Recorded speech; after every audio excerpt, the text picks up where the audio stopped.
as I said earlier, I'm Chris McDowall, and I've had the honour of being the convener for the conference this year. It's sort of been a slow and steady chipping away process. I think we picked a theme at the end of last year. It was super tempting to just say the theme is AI, but we didn't quite go there. We got something a little bit more tech agnostic, which is great. And just as the months have gone on since December, I've felt better and better about the theme because trust and innovation just keep on seeming to come up. So that's great. I'll go out and buy a lotto ticket this evening, I think. So I'm just going to give a quick series of reflections about the conference just to summarise. Maybe you weren't all here, and just to wrap it up and try and process it in my own words. We had the Minister, Judith Collins, along this morning. That was amazing. We've had a few ministers open conferences in the past. Last year, we had to make do with a statement from ChatGPT written in the style of a minister. I think I've heard Minister Collins say that she likes the idea of using ChatGPT to write, her cabinet papers and her speeches and things. But after hearing her talk, I think she was probably just joking about that. No, it was really good. We loved her tone of optimism and the whole, why not try and do more with these technologies? And also about the constructive work that she's been doing cross-party with other parties, since her time in opposition, and with the Data Iwi Leaders Group as well. You wouldn't necessarily, similar to what Johnny was saying, you don't necessarily get that kind of nuance and detail if you're just following the media. With apologies to Phil Pennington, of course, but I think we owe it to ourselves to try and keep in touch with what's really going on and get this sort of information from the source where possible. Maria English, I found it a really warm and humane presentation about how the head and heart can meet when we're in making decisions about how to serve people who need that extra help. Her presentation an absolute sort of antidote to any learned helplessness or crusty attitudes that we see around the place with using data in the social sector in particular. Pete Hurley talking about digital public infrastructure. I loved the whole analogy with building on your section without any services and all of that. And also loved that it's India that's actually coined that term, digital public infrastructure, and seem to be using it to get ahead. And I'll certainly be going back to that slide with all of the different DPI examples and, maybe I'll pick a team and support them and see how they go. It's really, really interesting. We had great dynamics on our panel talking about can the government be trusted to use AI? A lot of back and forth. I think I'm just going to land on it depends and yes. That was really interesting. We had Merdad and Paul talking about zero government data and EDU Rome. Really, really great stories. Really encouraging to see all of that going on.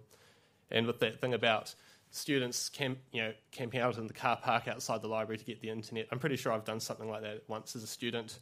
And I remember EDU Rome fondly from my uni days. Certainly took it for granted, but no more. Don and Alex, a lot of what you're talking about sort of reminded me of a book I read over my summer holidays called Mission Economy by Mariana Mazzucato. It's worth looking up anyway if anyone is interested in this sort of thing. She's an economist, and she writes about how the government and the private sector can collaborate together more effectively to drive innovation. The main case study she writes about is the Apollo missions with NASA getting to the moon in the 60s and then in the 70s, and just talking about how very dry and dusty things like government procurement were used to drive innovation. And it's very inspiring. They did it back then. There's no reason we can't keep on doing it. And I think there's definitely a bit of a conversation to be had about New Zealand's industrial policy, if you like, how we're growing and supporting our own technology sector. And I know IT professionals and there are many other groups interested in that. So it might be something we try and talk about a bit more going forward.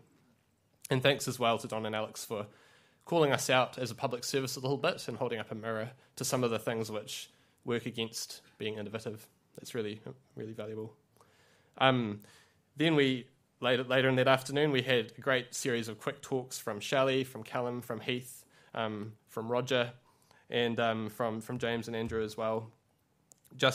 I won't go into all of them, but it was just really valuable seeing some of those encouraging examples about how a lot of these innovative practices are already here. They're already happening in pockets, and hopefully it's something that we can look at and take inspiration from to try and copy and emulate and scale up as well.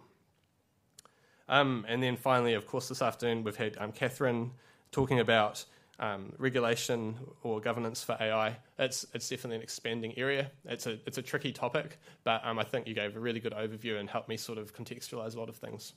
And then Johnny, loved your three rants, your 3 blueprints. Sorry, they were great. I don't think we'll launch a GOVIS political party yet, but if anyone wants to raise it at the AGM, we can certainly talk about it. Which brings me to the GOVIS AGM. Now, we have a date. And what was the date again, Mick? It's the 3rd of October. On the 3rd of October at the Thistle Inn, but also with an option to join online, GOVIS will be holding our AGM. And we're a small volunteer committee. Can all the committee and sort of, semi-committee members of GOVIS please raise your hands now? You should do it. Yeah. Yes, so we're small, and we don't necessarily need to stay small. If anyone else wants to join and be part of events like this conference or more low-key, we do some lunchtime forums as well, just smaller speaker events, or just coming along and meeting people and giving us your ideas and things. We'd love to have you. So there'll be an email, there'll be information in the post-conference email about that. Now, I better get into the thank yous, and I'm at risk of forgetting all sorts of stuff here, but I'll get through the thank yous, and then if I've forgotten anything, that will give me time to remember what it was and go and say it again. So first off, a big thank you to all of our speakers today. Some of you, were invited by us. Others of you, put yourselves forward as part of our call for presentations process, but you were all amazing. You put in lots of effort and preparation. And it was great to see so many of you at the free presenter training we offered with Brenda and Kristen from MindMeld Coaching. And I could definitely see some of their fingerprints, on some of what you were saying. We're not handing out any medals. It's not really the Olympics, but like I said before, by virtue of presenting at the conference, it's like you've got to the start line at the Olympics and you're already doing really well. You all bring great energy as well. We work in an area which can be dry and dusty and difficult to explain to family members at Christmas barbecues and things. But the energy you bring to it really brings it to life, and I think that's really valuable at a conference like this. Next up, a big thank you to all of you, our delegates. You can give yourselves a hand if you want. Yeah. It's a big commitment coming out to something like this, so I appreciate that. We're in that post-COVID paradigm where the line between work and home life is more blurred, day-long commitments are harder to make, lots of things now online by default. But there's real benefit in coming out and seeing people ki te kanohi face-to-face. So thanks to all of you for making it in person, especially to those of you who registered nice and early, because that certainly reduced my heart rate and my blood pressure slightly, getting some early registrations in time for the early bird. And then we've got about a half dozen people online as well. Thanks to you too for coming along. For many of you, it was probably the only way you could have attended the conference, and we're really pleased that you could join us. Catherine, our transcriber, beaming in from Nelson and listening to everything that we say. Hello. Yep. Thanks again. You've done an excellent job, and we're really glad to have you help us out. And it's having the transcript afterwards is also a really useful resource for the conference. Yep. Next up, our sponsors. So, do we have a slide with everyone? Yep. Thank you. So, OSS Group, I think this must be the 3rd year that you've sponsored us in a row. It's been really valuable. It's the food this time around, morning tea, afternoon tea, lunch. It's much appreciated. Catalyst IT, thanks very much for helping with providing a bit of, shall we call it, editorial input into the program this year. Again, it's much appreciated, and it really helped with the discussions. AWS, same again. You've been supporting GOVIS for a few years now, and it's great to sort of continue that discussion, not just with sort of things around open government, but getting into digital public infrastructure now as well. It's great. And then Objective, great to have you this year, and I'm looking forward to those networking drinks. More and more. So I'm getting to the end of my list. So GOVIS Committee, thanks very much for all your support and waving through the whole proposal for doing another conference, despite its financially dubious prospects. But I think we've got there in the end. GOVIS aims to break even on each conference, and this might be the first time we've done it since COVID. So, yay! Yeah, we'll still be around. We're sustainable. Yay! And yeah, all of the advice, all of the help in making things happen with the conference, particularly with the small organising committee over here with Finn and Jacob, who've been helping with Slido and Zoom, respectively. Yeah.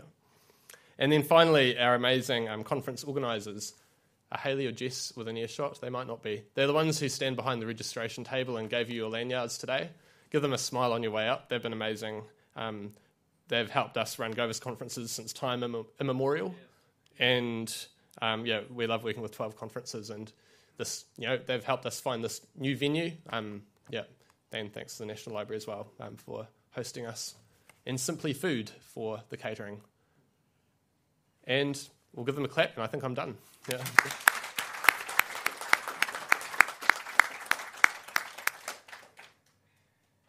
I don't think I've forgotten anything. We've said the AGM. There's also a test meetup that we're involved in. I was going to say that for Christian as well. So if any of you are involved in testing, there's a really cool test meetup that we're doing in partnership with a group called TTC Global, and there's a quarterly events, and there'll be another one probably in about 2 or 3 months. 2 months. So stay tuned for that. And obviously testing is important. We know that now because of CrowdStrike. If they'd done a bit more testing, it would have been all good. Yeah. So that's it. We're done. Thank you. Goodbye, everybody. Yeah.